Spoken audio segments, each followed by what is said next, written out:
they entered the position and really entered every day and every week and every assignment, every initiative with this ethos of, I don't know it all. And I'm going to do what I can to learn as much as I can, but they didn't walk in saying, I know exactly what to do. And so that's one element.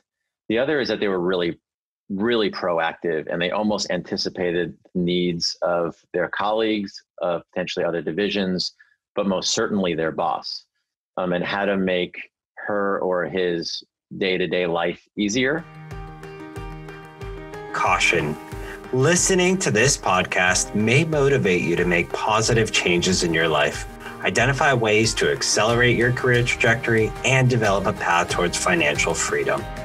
This is the Career Meets World podcast, and I'm your host, Edward Gorbis. And I've spent the last 10 years focused on helping thousands of people advance their career while in parallel teaching a secret recipe to reach financial independence. And I'm here to share the untold stories of successful people and teach thousands of listeners how to develop a growth mindset. Our minds are malleable, and everyone has the power to change their mindset through perseverance, dedication, and a passion for learning. So if you're ready to skyrocket your business and financial literacy, turn up the volume and let's dive right in. This is the Career Meets World podcast. On today's show, we have one of the most influential executive coaches I've ever met. Matt Spielman joins us today, and he's the founder of Inflection Partners. I'm pumped to have Matt join us because he has decades of experience working with other leaders, executives, and their respective teams across different verticals amidst times of rapid change and during challenging economic environments. Matt's held multiple senior level positions, including CMO, CRO, head of strategy and innovation, and head of people. He earned his MBA from the Harvard Business School and a bachelor's in economics from Columbia. And as a former nationally recognized collegiate athlete, marathon runner, and certified personal trainer, Matt places great importance on taking a holistic approach to empower and enable his clients to accomplish their professional and personal goals. And as a result, he has complemented his executive coaching training by becoming a health and well-being coach trained at Duke Integrative Medicine. Matt, thank you so much for joining us today to share your journey through life. Let's dive into your success stories and partnering with others to ignite their careers and energize their lives. It's great to be here. I really appreciate it. Thank you. Of course, Matt. It's always a pleasure to have you on. I do want to get started with talking about your decorated background. I love your pedigree of a deep background in education. You've gone through the corporate route and learning how to master that. And now you've dedicated your life to really helping others. I'd love to understand a little bit about your journey and what helped you make that transition from going from corporate into the executive coaching world. Sure. So from executive to executive coach, it definitely wasn't a linear progression. It was something that I was entering the workplace upon graduation from undergrad. I always looked for opportunities to kind of widen the aperture, learn about what people were doing around me, what their aspirations were. There was a natural curiosity and inquisitiveness that I had. And I think that came from, and this was early on. So when I say I think, I was still learning about myself. I think that came from me subconsciously asking the question, what is my role in kind of this workplace, this work field, like what I can do with my career more broadly. And even though I didn't articulate it at the time like this, is what are the things that I want to be doing and what is the impact that I want to have? And again, I wasn't able to necessarily articulate that fairly early on, but I knew it was driving a lot of my actions. And it was every step that I took, I knew that each of those steps was guided by, getting closer to doing things on a daily basis, having that impact that I spoke about, more and more and just getting closer to it. And it happened over time. It wasn't like I went from 21 years old to at age 23, I became an executive coach. That wasn't the progression at all. And in fact, that wouldn't have been successful for me to have done that and for my clients. I think I needed the 20 plus years or so of everything that life experiences, work experiences brought me. So I bring those to the table with my clients. Of course, as we both know, there's absolutely nothing linear in life, and it takes a lot of moments to really compile and for us to understand what our mission, what our goals are, what our values are. What I'd be curious to understand is along that journey when you went from executive to executive coach, we've talked about this before, but I'd love for you to share with our listeners kind of who your greatest mentors were, who supported you through that time, and what was so influential about them?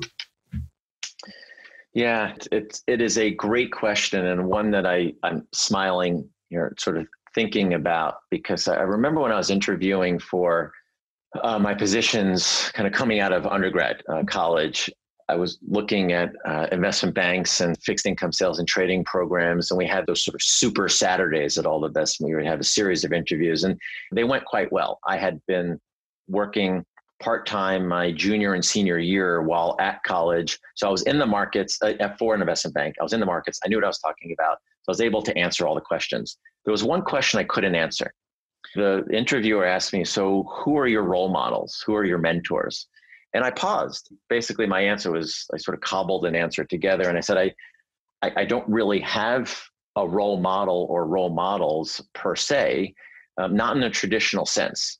And the person, said, please explain, more, tell me more about that. And I said, I've kind of looked to different people and taken some of the things that have worked for them and that could work for me, not necessarily in business. I know present days in the news quite a bit, but Michael Jordan, not because he was necessarily the greatest, basketball player of all time and because his talent sort of speaks for itself, but it was the mental component. I was in awe of his ability to become even more of who he is in the most pressurized situations. Whereas there are athletes there are sports psychologists on each of the professional teams. There are books. Dr. Jim Loehr has written books on how to perform as well as you possibly can. It's something that so many athletes and us in general, people sort of struggle with. And I was in awe that he was able to become even more of himself in those situations. So that was something that I really looked up to. I was really fortunate to have played Division I baseball in college and then had an opportunity to continue to pursue that after graduation from college.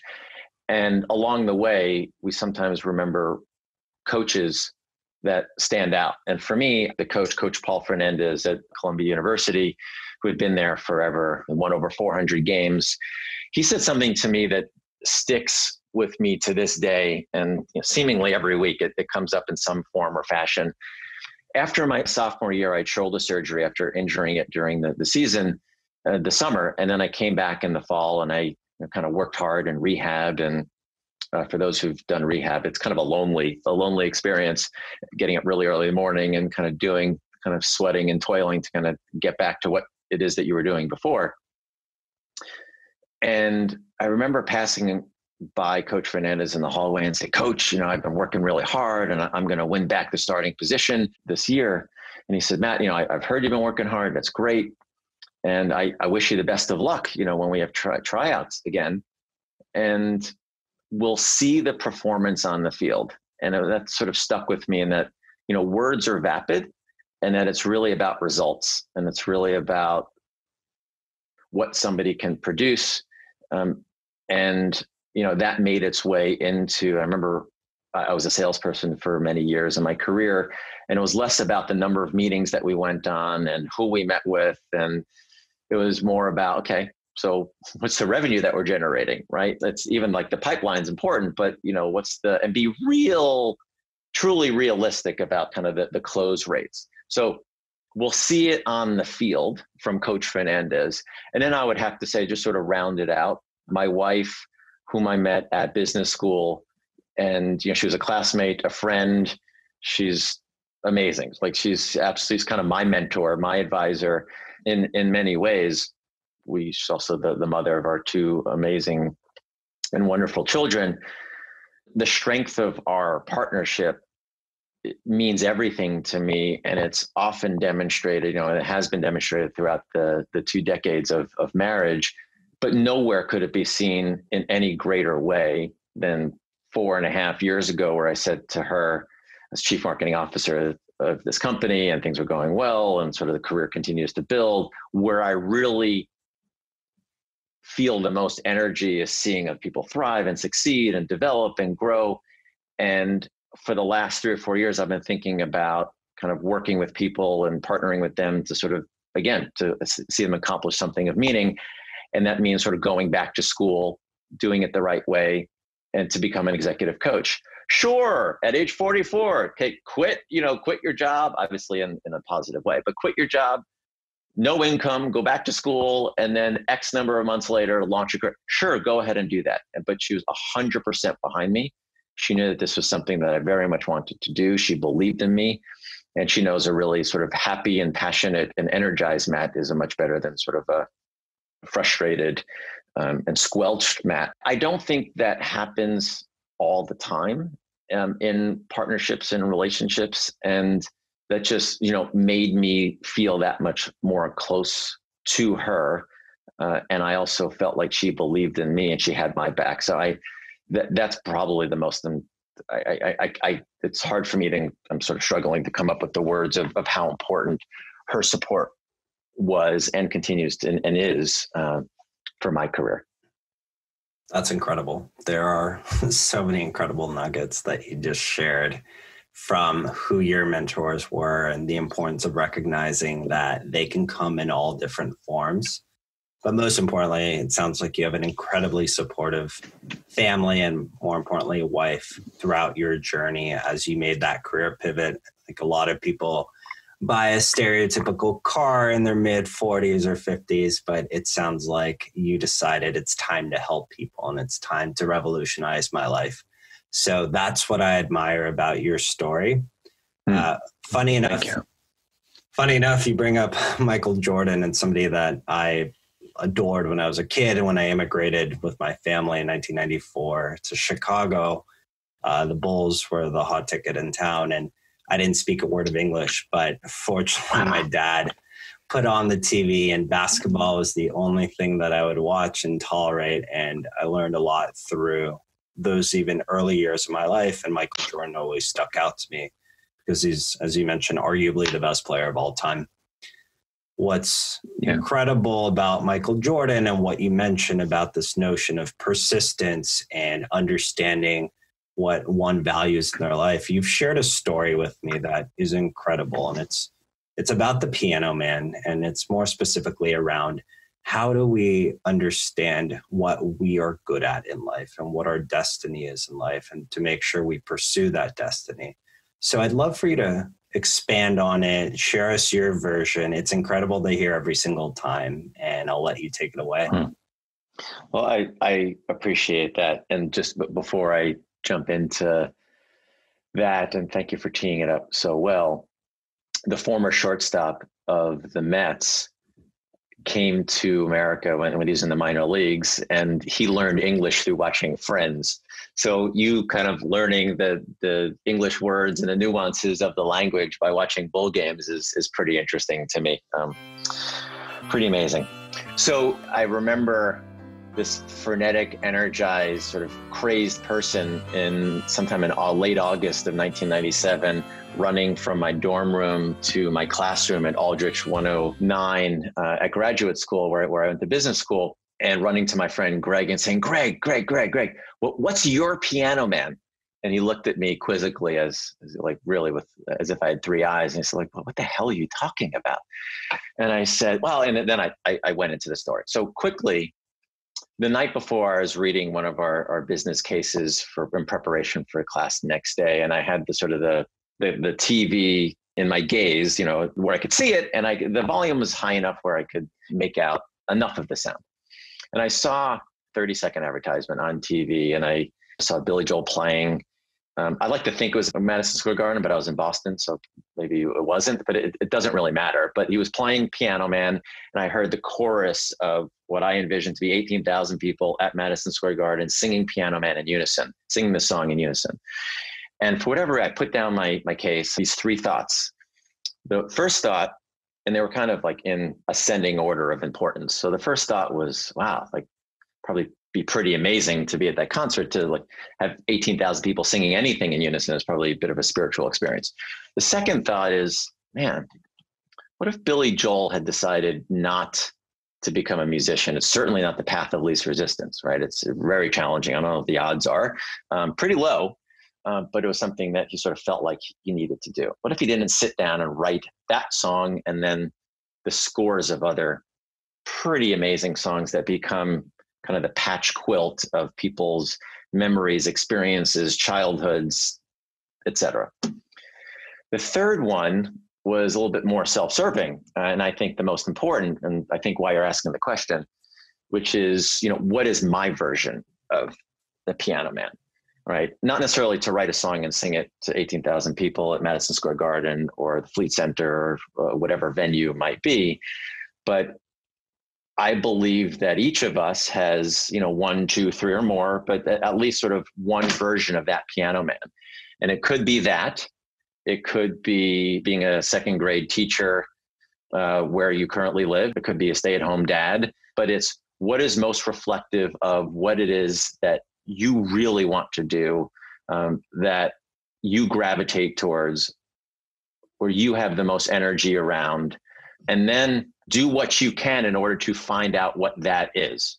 And the answer might come the next day. It might come in 20 years. But, what is my version of Billy Joel's Piano Man? So that's where, I ended up writing a piece when I launched this business, which is, Inflection Point Partners, my company, which is, what's your Piano Man? It's kind of incumbent upon us, I think, so we live a life of sort of energy and passion and excitement, to find that thing or those things that we really want to express and to do. And that's kind of what I've dedicated my kind of life to. I love it. And I love hearing that story every single time, because it's inspirational. It's a reminder that whether it be our listeners, your individuals that you work with, it's important to find our Piano Man and understand what's our ambition, what's our mission in life. And I just think it's a beautiful story. If I just quickly add, there was a tangential thought that I had too. I often speak, and I hear people talking shoulds a lot. So I had this notion of like, man, people like they're sort of following an exogenous force of, well, I should do this, or I should do that, or I should do that. And I'm like, how much more powerful and almost liberating would it be if we sort of move from should to could?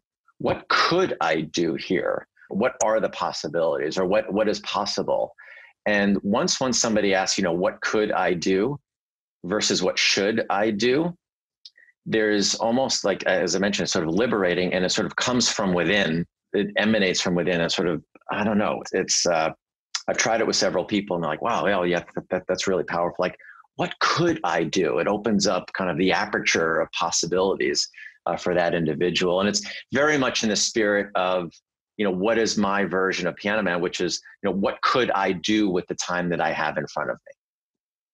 Certainly. And if we take that a little bit deeper, even, because what you're hitting at is the root of almost the interior of the human being and understanding who you are as oneself.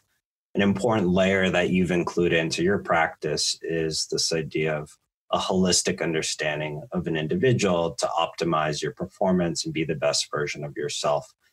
And I know as you made the transition from the executive world into executive coaching, you spent a little bit of time really certifying yourself, learning the practice. You spent a little bit of time at Duke understanding the entire approach. What was that transition like, and what did you take away from the holistic practice? Well, yeah, and just taking a step back, prior to getting into the specifics of that, I felt that I wanted to launch this business sort of on at least three sturdy legs, forming the kind of the foundation that of forming that table of sorts that could support a whole lot of weight of a practice that really impacts people's lives. One of which was my sort of work experience and just life experience of 20 years or so. The second leg was how I'm constituted as a person and what sort of energizes me and excites me. And the third was I really wanted to have world-class training with amazing, inspiring professors, cohort members, sort of classmates upon whom I can call, potentially work with, et cetera. And knowing also that this is a continuous sort of learning experience, coaching, the coaching process, the coaching conversation, really working with people and teams and organizations to help them succeed. And also it's a bit of a squishy field still being defined. And there are a lot of people out there calling themselves coaches who don't have formalized training. There might even be the wrong usage of the phrasing of the word coach or executive coach or career coach or health coach, et cetera. So that was really, really important to me. I really want to do it the right way. So in that, I entered the program at Columbia Coaching Certification Program at Columbia University, which is a joint venture between the Business School, Columbia, and Teachers College, and very rigorous program. I'm really glad I did that. Amazing professors. I mean, it sort of exceeded any expectations I had. And that's for executive and organizational coaching. We really learn the science and the research behind the coaching conversation, which can be really transformative, really powerful. And the coaching partnership can be really transformative.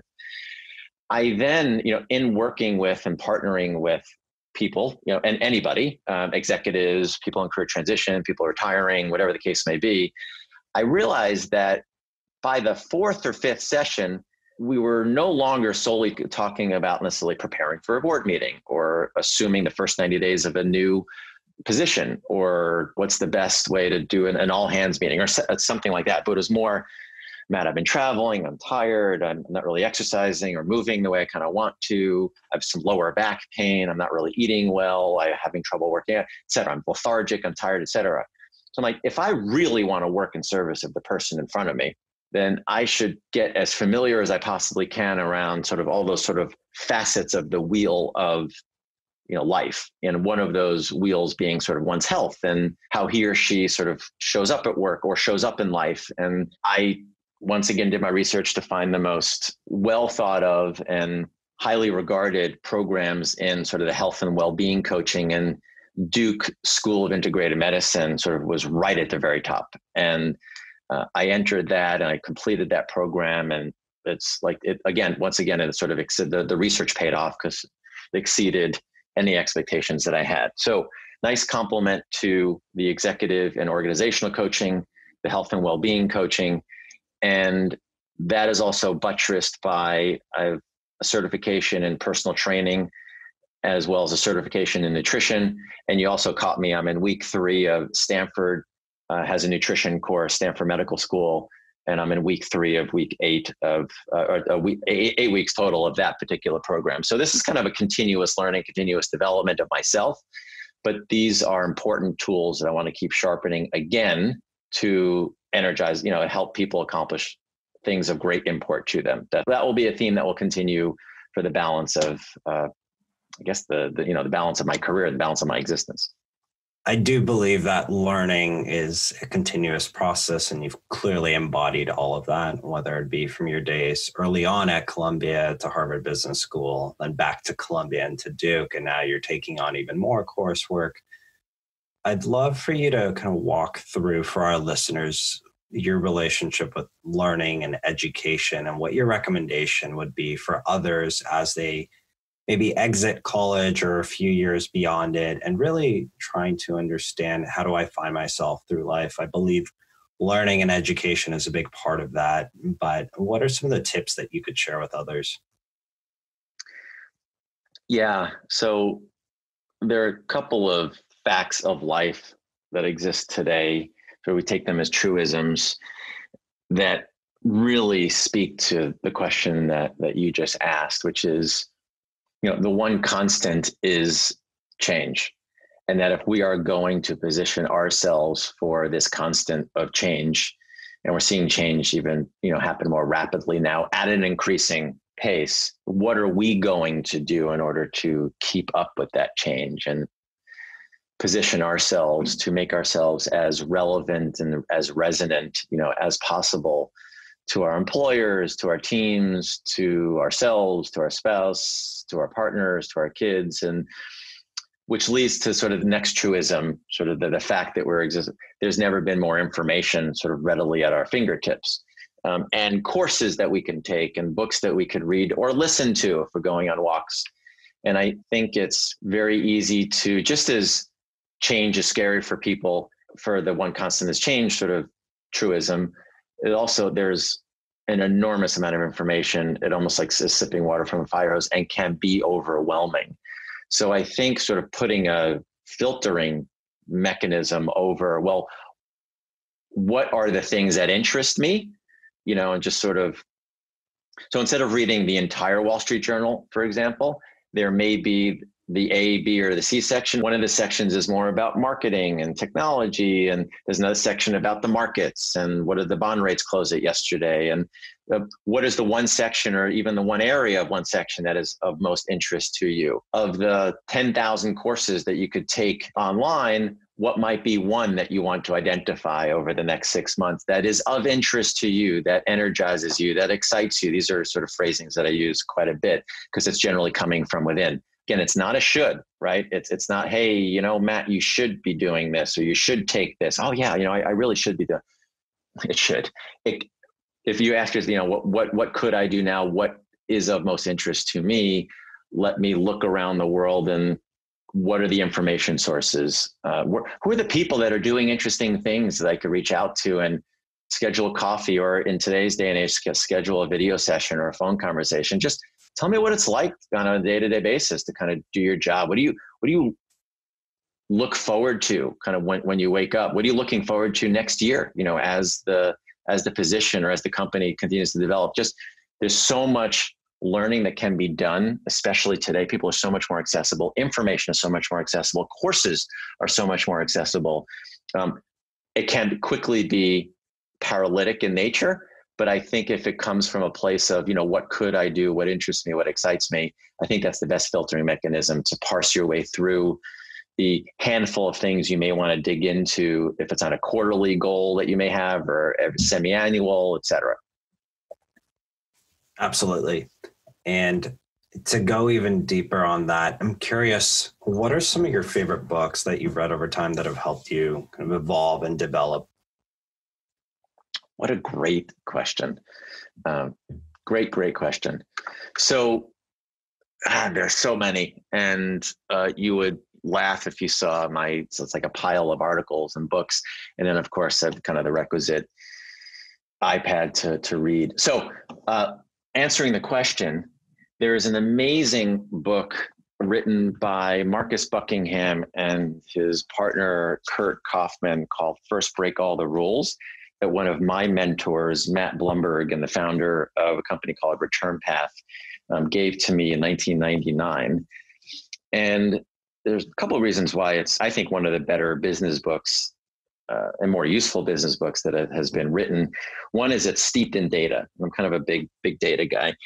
And the Gallup organization did in-depth interviews with about 80,000 managers across 400 companies. It's sort of the largest study of its kind ever undertaken to identify, what great managers do and really, how employees feel at the organization. And you can also extrapolate to that is what do great, or how do engaged employees feel within great organizations? And, how can organizations improve their level of engagement among their employees? And, they came up with these sort of 12 questions of that if employees can answer yes to these 12 questions, and it truly was a place where people felt, engaged and they were excited to come to work, et cetera. And there are questions like, do I know what's expected of me at work? Yes or no. Do I have the materials and equipment I need to do my work right? Yes or no.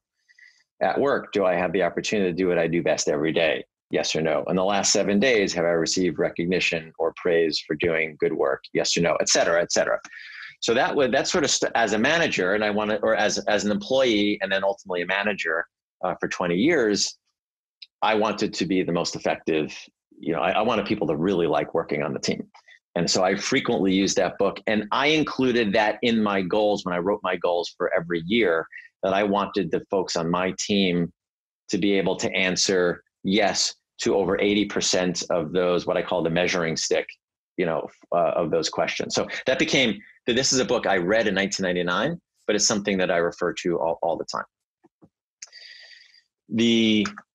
So that was a little bit earlier on. And there's another book. So Jack Welch, Straight from the Gut.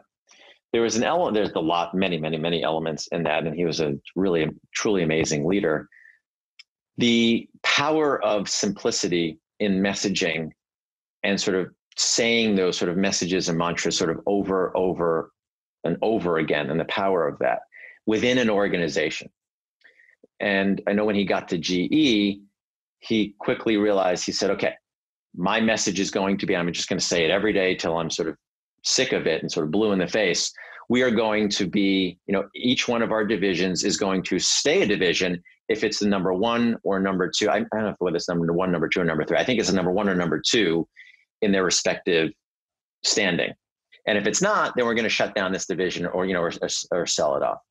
And this is what he said. It wasn't like a long 3 paragraphs. He didn't get up in front of talking to everybody, say long-winded messages. It was people understood what it is that they needed to accomplish in their respective division in order for them to achieve success. And then on the more sort of recent front and a little bit more existential, and it really relates to some of the things that we've been talking about, Viktor Frankl has penned several works. I think the most well-known one is Man's Search for Meaning. And there also have been books that have been written about him. And I take a lot from him. I know a lot of people take a lot from him, even Simon Sinek, the emphasis on the why, where, Viktor Frankl was very much, and I'm sort of paraphrasing here, but if somebody understands, kind of his or her why, kind of their drivers, they can almost work through any how. And in fact, Viktor Frankl sort of quotes Nietzsche, and in that, but he states it as well in his several books. And that ethos and that approach has worked its way into not only my life, but in my practice. And in fact, we have an approach where we work with folks, and we spend a lot of time on getting at people's why, what drives them, what they're excited about, what they gravitate towards. And then, what could that manifest into? What does that look like? What do they want to accomplish and achieve? And then all of that drives the how, which is the easiest part. It's the most work, and it could be really tiring, but it's the most, it's the easiest part of the entire sort of 3-step process, the why, what, how. But when I recently came across this, I'm amazed that it took me so long to read Man's Search for Meaning. It was like, that's kind of what I've been thinking about for so long. He just articulates it infinitely better than I do. So I'm sort of stand on the shoulder of that giant and sort of incorporate it even more so in my career, in my practice, and in my career more broadly. Ever since you actually mentioned that book to me, I bought it immediately. I powered through it, and it's definitely reinforced a lot of personal beliefs, but gained a deeper appreciation for this notion of finding meaning in your life. And for those that can stomach the intensity of the book, because Viktor Frankl is and was a Holocaust survivor, turned into arguably one of the smartest psychologists of our time. He talks a lot about that when you're stripped of everything in life, all you have left is your attitude. And if we can master our own attitude, then we can conquer anything. Yeah, really well said. And he mentioned that the 2 elements that got him through the several camps that he was in during the Holocaust is when he entered, his manuscript that he had sewed into his jacket was taken from him, and that he sort of committed in his mind that he was going to rewrite his manuscript and do it however he could, whether it's memorizing it or finding little pieces of parchment. And that was one. And the other was his a really vivid and clear image of his pregnant wife, who also entered the camps and who just sadly and horrifically did not survive. But that image of her in his mind, that why, those two whys that he had enabled him to get through anyhow that he experienced. The other thing about that book is people sort of read it and they want, what is my meaning? What is my purpose? And he said, it's definitely those are worthwhile questions to ask. He also said sometimes framing it in a slightly different way can be even more powerful. Certainly is. Such a great book. Man's Search for Meaning by Viktor Frankl. On a slightly different topic, I know we've talked a lot about your successes, your transitions, your inflection points. I'd love to dig into a little bit.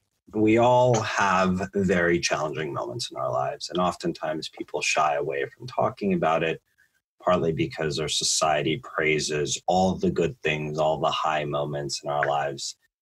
And I'd love for you to unpack even one of the most challenging moments in your career, how you kind of transition through that moment, what you learned, and what were your biggest takeaways in that moment as well.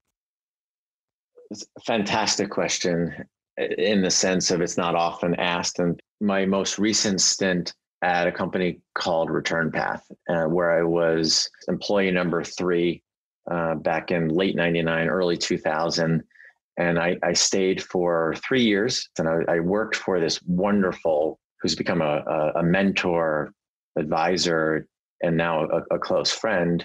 His name is Matt Blumberg, and just truly one of the great CEOs that I've ever sort of experienced. About 10 years after I had left, I think in 2004, he asked me if I wanted to come back as the chief marketing officer of this firm that powered email marketers across the globe. And it was a sort of a technology, data and analytics firm. And he is so compelling. The people that he assembled were just so compelling and fascinating and engaging that I was so excited to kind of rejoin him and them. I didn't place enough importance on tasks that I'd be doing on a day-to-day basis. Was what we were doing, at the company, part of a mission that I wanted, that really lit me up and excited me. And I think the answer to some of those questions was no. And if not I'm not sure it's so binary at times, like yes, no, but on the scale of 1 to 10, 10 being an absolute yes and 1 being an absolute no, it's probably like a 3 to 5. Let's go call it a 4. And I don't know if that's enough for somebody like me in order to go take that position and do everything possible to succeed in that position. I went through all the steps, and I went through more than the steps. I did my first 90 days program, onboarding program that I designed, and I did that effectively. We kind of built the team and ran the team effectively. There were many things that I didn't do that I probably could have done, especially as a chief marketing officer who was supposed to fill that role and do the several tasks at hand. I thought I did some things well and some things not well at all. And I think partly because there was a big part of me that began to I want to be doing something different in my career. And what we were doing, no offense to anybody, was actually, we were really helping email marketers and marketing in general. It was just at that stage and that inflection point in my career, not necessarily something that I wanted to do. And it's this notion of, the power of what I was saying before about should versus could. It was sort of like I should. People said, Matt, that's a really good role. Chief marketing officer to this global company. It's potentially poised to go public or get acquired. Like, oh, I really should do that. But we're like, maybe is that really what I could do right now at this stage? And so I learned in a bit of the hard way that I really need to take action, and those actions that are most reflective of really what I want to do, that I don't fake it very well. And especially at that sort of stage in my career, if I was earlier, right after undergrad, I'm going to learn and maybe go to business school afterwards. But that wasn't where I was in my career. And, this is like 2013 to 2015. And ultimately, I think my performance was decent, let's call it scale, like using the scale again from 1 to 10, 10 being great performance, like A++ and 3 dots. I don't know, it's probably 6 or a 7. And and there may have been some of my colleagues on the executive leadership team who say it was even lower than that. That's perfectly fine. But there's certainly wasn't my piano man. And I think anything that I do, I want to be, and I'll never be a 10, but a 9, and just, I think I'm constantly in beta. And I wasn't there.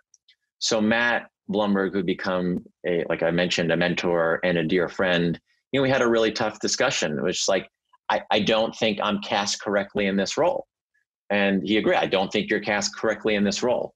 So we agreed that, for the sake of this company that I helped found and build, 20 or at that time, sort of 15 years earlier, and I care about him and the team, we just decided on a very, very fine sort of way just to kind of part paths and me cease becoming the chief marketing officer of ReturnPath.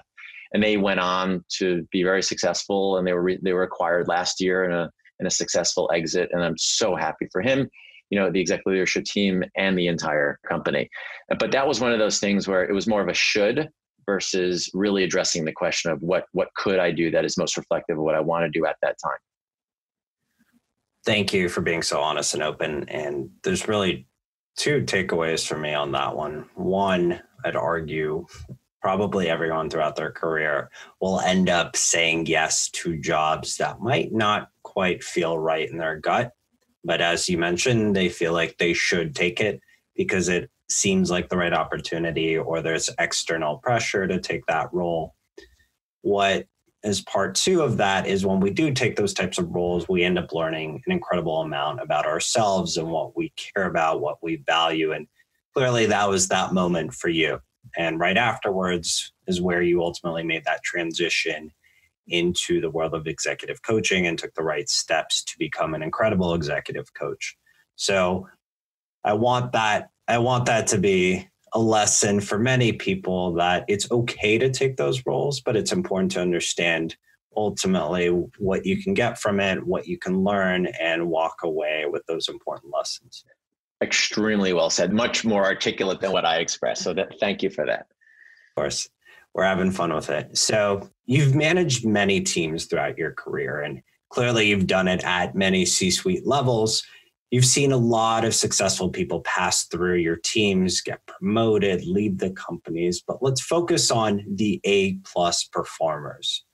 What were the key characteristics for those individuals? How did they earn promotions, and what can you share with others so that they can continue to emulate those specific steps? They entered the position and really entered every day and every week and every assignment, every initiative with this ethos of, I don't know it all. And I'm going to do what I can to learn as much as I can, but they didn't walk in saying, I know exactly what to do. And so that's one element.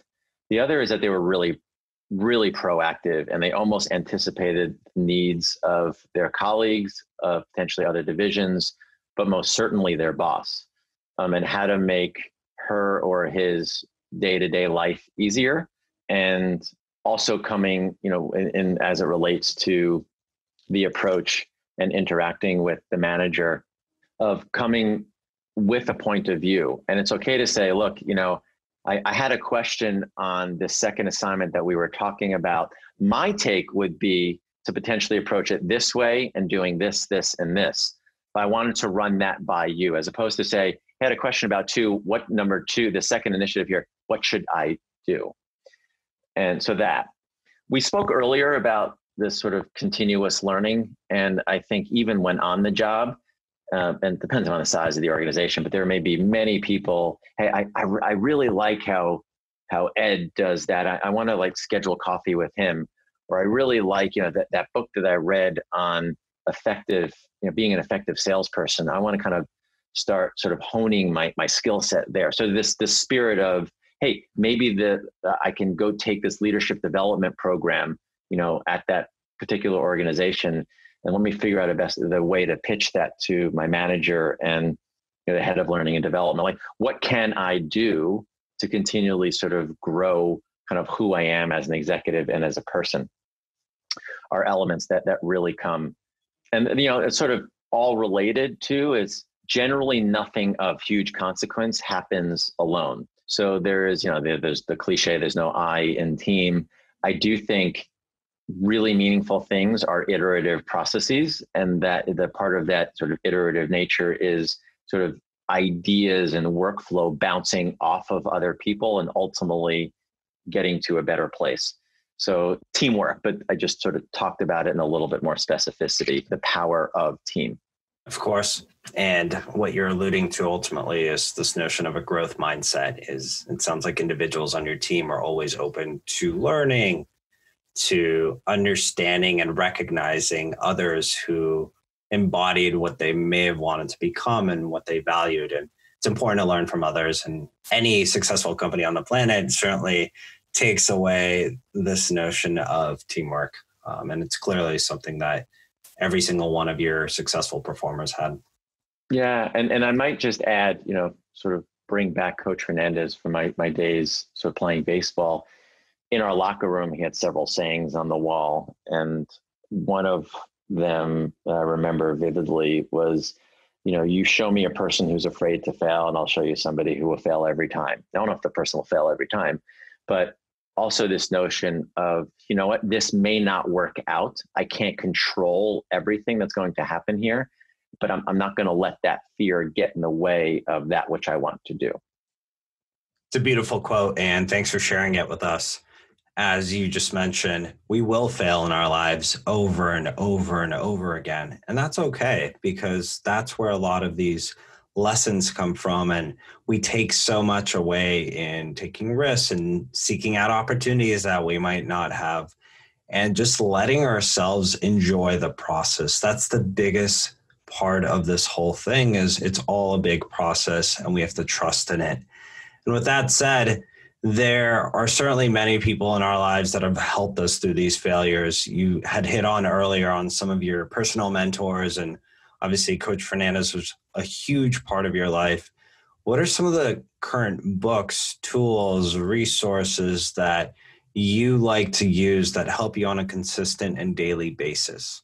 It's more of the inner drive to seek out those resources. So to seek out the people that before going through this career transition, I spoke to 35 people, and to identify what they're doing, how they went about it, et cetera. What are they reading? Where did they study? If they studied, why didn't they study? Like all of that. So I think it sort of starts from within first, and everything is really, really accessible. I think so I think right there, but I also, this informal board of directors that you can assemble for yourself, that people are different from you, and it's between 3 and 5 people, and you might meet informally, where you can kind of reach out to them, or formally, like every quarter, and you sort of share what it is that you're working on and working towards, and you sort of set expectations for them that you want them to hold you accountable, but you intentionally incorporate 3 to 5 people who are sort of different from you and who can complement you.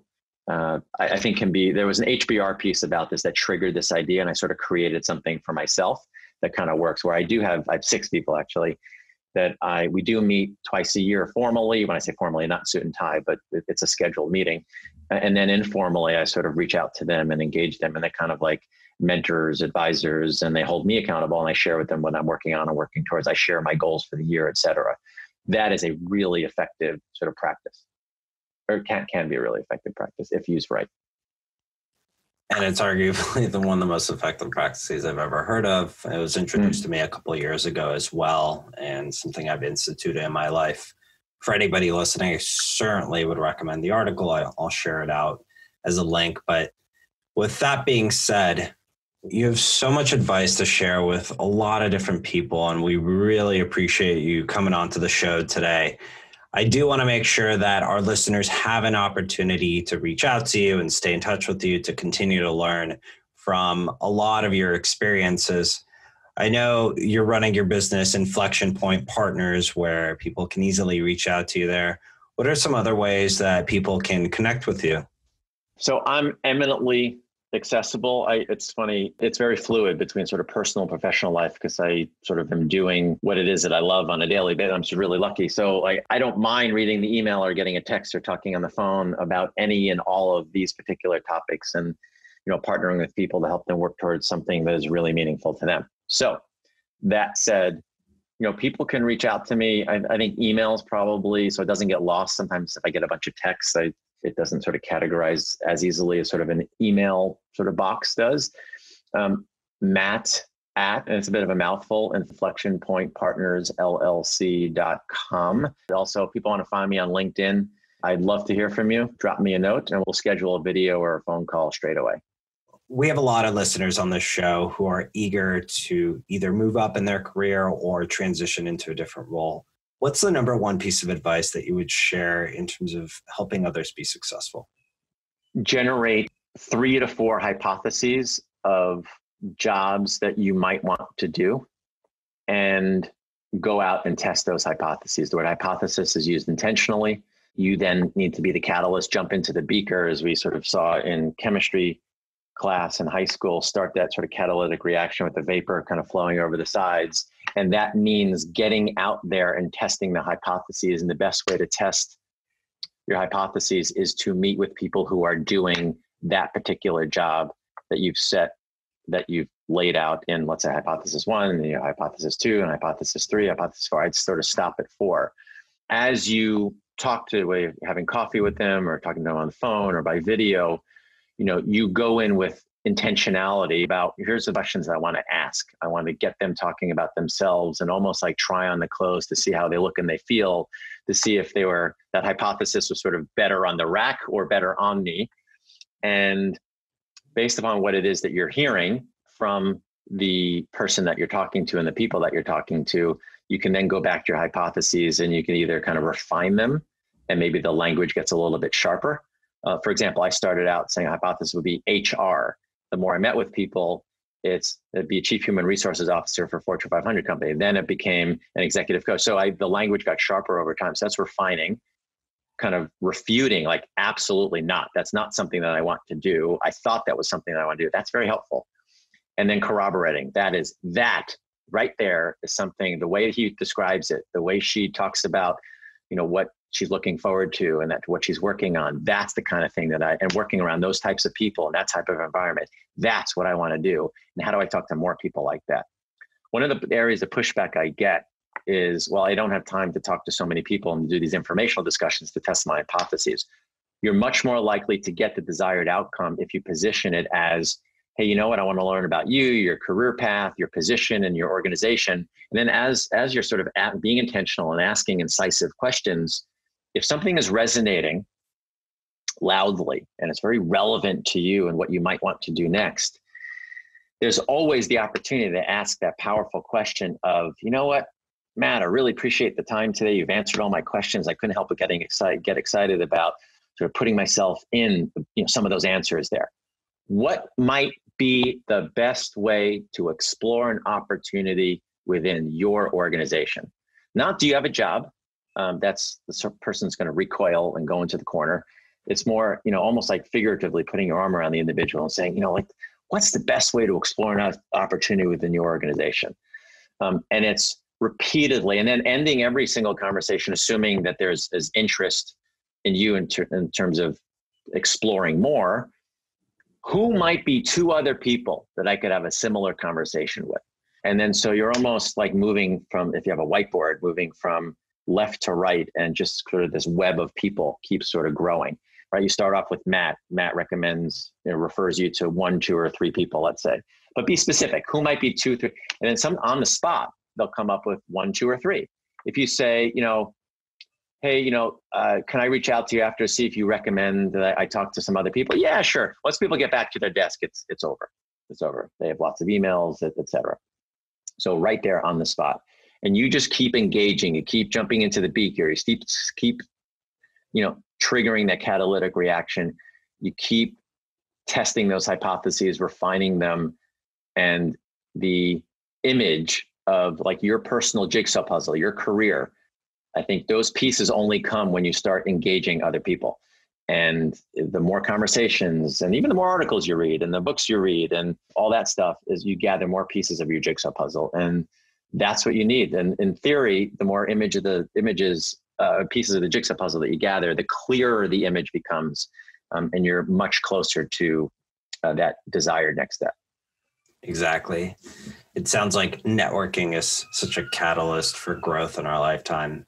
And I appreciate your thoughtfulness with all the answers. That's all the time that we have today. Thank you again, Matt, for joining us. Super great to have you on the show and can't wait to have you back. Well, really, the honor and the privilege was mine, and you asked really good questions, and I really appreciate the time today. Hey, thanks so much for listening to the Career Meets World podcast. I would love to get to meet you. There are a couple of ways we can connect. You know I love my LinkedIn. Simply search for Career Meets World or Edward Gorbis and feel free to connect. Second is via Instagram at Career Meets World. And third is through our website. I have a special spot for you full of fun, free resources. All you have to do is go to careermeetsworld.com, subscribe to our newsletter, and we'll provide you the free resources to help you boost your career and reach financial freedom. And if this podcast was helpful to you in any way, please consider rating and reviewing this podcast on Apple Podcasts. This helps us help more people. Simply tap the rate with 5 stars and leave a sentence with what you liked about the podcast. Thanks so much for tuning in. Remember, strengthening your growth mindset is your ticket to success. I'm Edward Gorbis, and we'll catch you on next week's episode.